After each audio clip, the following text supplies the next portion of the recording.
लोकसभेत मंजूर झालेल्या वक्फ विधेयकावरून महाराष्ट्रात शिंदेंच्या शिवसेनेकडून उद्धव ठाकरेंना हिंदुत्वाच्या मुद्द्यावरून कोंडीत पकडण्याचा प्रयत्न करण्यात आला। ठाकरेंच्या काही खासदारांना विधेयकाच्या बाजूने मतदान करायचे होते असा दावा शिवसेना शिंदे गटाच्या खासदारांनी केला। तर मुस्लिम मतांच्या लांगुल चालनासाठी बाळासाहेबांच्या विचारांना तिलांजली दिली अशी टीका शिंदे गटाचे खासदार श्रीकांत शिंदे यांनी केली होती। आम्ही इतके वर्ष हिंदुत्वाचा विचार पुढे घेऊन गेलो, बाळासाहेबांचे विचार पुढे घेऊन गेलो, बाळासाहेबांच्या विचारांच्या विरोधात जाऊन यांनी मतदान केलं। मी देखील शॉक झालो, सभागृह देखील शॉक झाले की उभाटा गटाचे खासदार असे कसे बोलू शकतात। मला वाटायचं की ते समाजवादी पार्टीचे कोणी खासदार बोलतात की काय असे म्हणत श्रीकांत शिंदे यांनी ठाकरे गटाचे खासदार अरविंद सावंत यांच्यावर निशाणा साधला होता। यानंतर श्रीकांत शिंदे यांच्या टीकेवर ठाकरेंच्या युवा सेनेचे प्रमुख आदित्य ठाकरे यांनी देखील पलटवार केला। पुण्यातील दीनानाथ मंगेशकर रुग्णालय प्रशासनाच्या मुजोरीपणामुळे भाजप आमदार अमित गोरखे यांचे स्वीय सहाय्यक सुशांत भिसे यांच्या पत्नी तनिषा भिसे यांचा मृत्यू झाल्याचा आरोप केला जात आहे। तनिषा भिसे यांच्या उपचारासाठी 2.5 लाख भरल्यानंतरही पूर्ण 10 लाख रुपये भरत नाही तोपर्यंत उपचार करणार नाही असा पवित्रा घेतल्यामुळे महिलेला दुसऱ्या रुग्णालयात दाखल करण्यात आले। यानंतर त्या महिलेने 2 जुळ्या बाळांना जन्म दिला, परंतु तिचा मृत्यू झाला। आता यावरून शिवसेनेचे खासदार संजय राऊत यांनी टीका केली आहे। संजय राऊत यांनी नुकतीच पत्रकार परिषद घेतली। या पत्रकार परिषदेत संजय राऊत यांनी विविध मुद्द्यांवर टीका केली। यावेळी त्यांनी राजकीय मुद्द्यांवर देखील भाष्य केले। या पत्रकार परिषदेत त्यांना दीनानाथ मंगेशकर रुग्णालयात घडलेल्या घटनेबद्दल विचारण्यात आले। यावर ते म्हणाले की सरकारमध्ये हिंमत असेल तर रुग्णालयावर कारवाई करा। भिसे कुटुंब ज्या डॉक्टरांची नावे घेत आहेत त्यांच्यावर कारवाई करा अशी मागणी देखील संजय राऊतांनी केली आहे। माझ्यावर बोलण्याआधी माहिती घेतली असती तर बरं झालं असतं असं वक्तव्य करत प्रफुल्ल पटेल यांनी संजय राऊत यांना जोरदार प्रत्युत्तर दिलंय। तर माझ्यावर बोलण्याआधी शरद पवार यांच्याकडून माहिती घेतली पाहिजे होती असं प्रफुल्ल पटेल यांनी संजय राऊत यांच्या टीकेवर बोलताना जोरदार निशाणा साधला आहे। माझ्या चारित्र्यावर आणि इतिहासावर बोलण्याआधी आपण शरद पवार साहेबांकडून माहिती घेतली असती तर बरं झालं असतं असं ट्विट करत प्रफुल्ल पटेल यांनी संजय राऊत यांच्या टीकेवर पलटवार केला।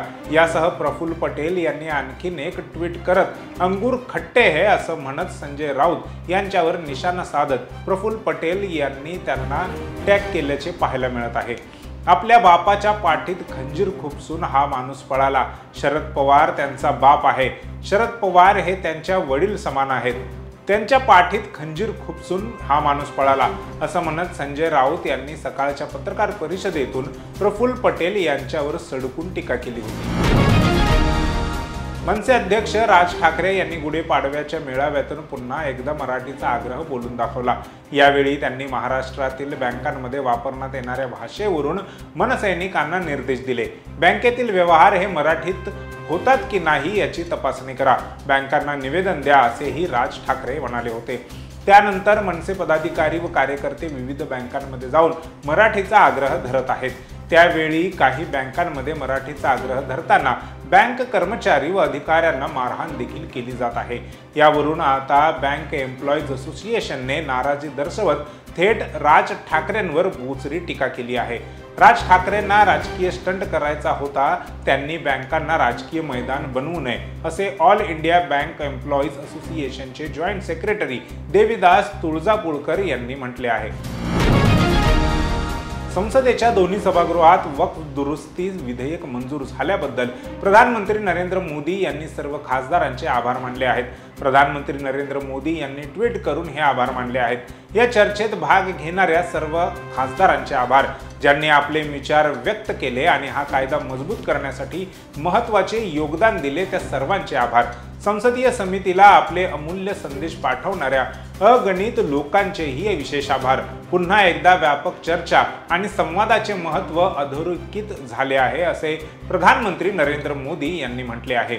गेल्या अनेक दशकांपासून वक्फ प्रणालीत पारदर्शकतेचा अभाव होता, त्यामुळे विशेष करून मुस्लिम महिला, गरीब मुसलमान आणि पसमानदा मुसलमानांच्या हिताचं मोठं नुकसान होत होतं। आता संसदेने पारित केलेल्या कायद्यामुळे पारदर्शकता वाढणार आहे, तसेच लोकांच्या अधिकारांचे रक्षण देखील केले जाणार आहे। हा सामाजिक आणि आर्थिक न्याय पारदर्शकतेची महत्त्वाचे लक्षणे आहेत. बऱ्याच काळापासून वंचित राहिलेल्यांना आता मदत मिळणार आहे. वक्फ बिलामुळे लोकांना संधी मिळणार आहे असे प्रधानमंत्री नरेंद्र मोदी यांनी म्हटले आहे. राज्यात गेल्या काही महिन्यात महापुरुषांबद्दल अवमानजनक वक्तव्य केल्यावरून राज्यभर संतापाची लाट पसरली होती. अभिनेता राहुल सोलापूरकर आणि तथाकथित पत्रकार प्रशांत कोरटकर या दोघांनी छत्रपती शिवाजी महाराजांबद्दल बेताल वक्तव्य केल्यानंतर शिवभक्तांनी त्यांच्यावर कारवाईची मागणी केली. त्यानंतर या दोघांवरही गुन्हा दाखल करण्यात आला असून प्रशांत कोरटकर सध्या तुरुंगात आहे. मात्र या घटनांवरून सातत्याने तीव्र संताप होत असून छत्रपती घराण्याचे वंशज उदयनराजे भोसले यांनीही या संदर्भात केंद्रीय गृहमंत्री अमित शहा यांची भेट घेतली. छत्रपती शिवाजी महाराजांबद्दल सातत्याने अवमानजनक वक्तव्य करणाऱ्यांना चाप बसवण्यासाठी या संदर्भात कायदा करावा अशी मागणीही त्यांनी यावेळी केली होती. आता लवकरच या संदर्भात कायदा होणार असून स्वतः गृहमंत्री अमित शहा याची घोषणा करतील असे खासदार उदयनराजे भोसले यांनी म्हटलं आहे. संतोष देशमुख हत्या प्रकरणाच्या न्यायालयीन सुनावणीला सुरुवात झाली असून देखील अद्याप आरोपी कृष्णा आंधळे हा पोलिसांना सापडला नाही. तर दुसरीकडे आरोपी वाल्मिक कराडसह इतर आरोपींची पोलिसांकडून बडखास्त केली जात असल्याचा आरोप देशमुख कुटुंबियांकडून व आमदार सुरेश धन यांच्याकडून देखील होत आहे.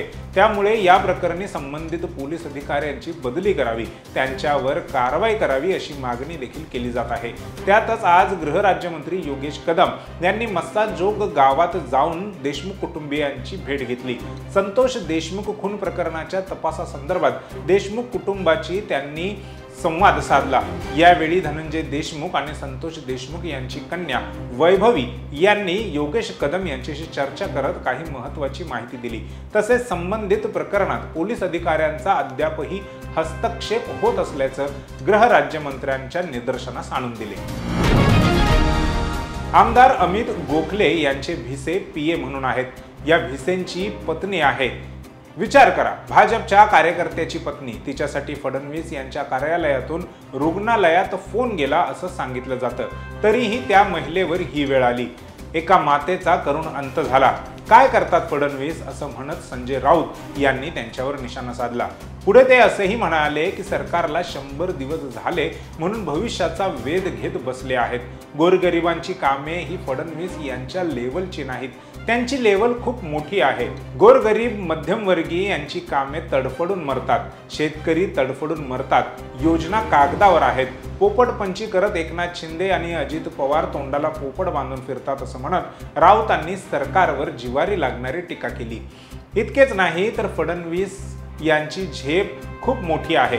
अदानी, अंबानी, टाटा, बिर्ला, ठेकेदार मोठमोठे यांची कामे होत आहेत. त्यांची लेवल ती आहे. त्यामुळे फडणवीस यांना त्यांच्या लेवलची कामे सांगितली पाहिजेत. हे छोटे मोठे काम करणार नाहीत. त्यांच्या पक्षाला ही सवयच नाही. त्यांची लेवल खूप वरची गेलेली आहे. असे भाजपचे कार्यकर्ते तडफडून मरत आहेत. बायका, मुले आरोग्य सेवेचे धिंडवडे निघाले आहेत. मंत्रालयात बसून दम देणे सोपे असते असे राऊत म्हणाले आहेत. अभिनेता सागर कारंडे याची 61 लाख रुपयांची फसवणूक झाल्याचे प्रकरण समोर आले आहे. आता या प्रकरणी मुंबई सायबर क्राईममध्ये गुन्हा देखील दाखल करण्यात आला आहे. पिंपळगाव बसवंत येथे एका कार्यक्रमानिमित्त सागर कारंडे उपस्थित होता. त्यावेळी एबीपी माझाच्या प्रतिनिधींनी त्याच्याशी संवाद साधण्याचा प्रयत्न केला, परंतु त्यावेळी सागरने या प्रकरणावर बोलण्यास स्पष्ट नकार दिला. तसेच हे प्रकरण फेक असल्याचे देखील त्याने सांगितले. सागर कारंडेने सुरुवातीला या प्रकरणावर विचारलेल्या प्रश्नांना उत्तरे देणे टाळलं होतं.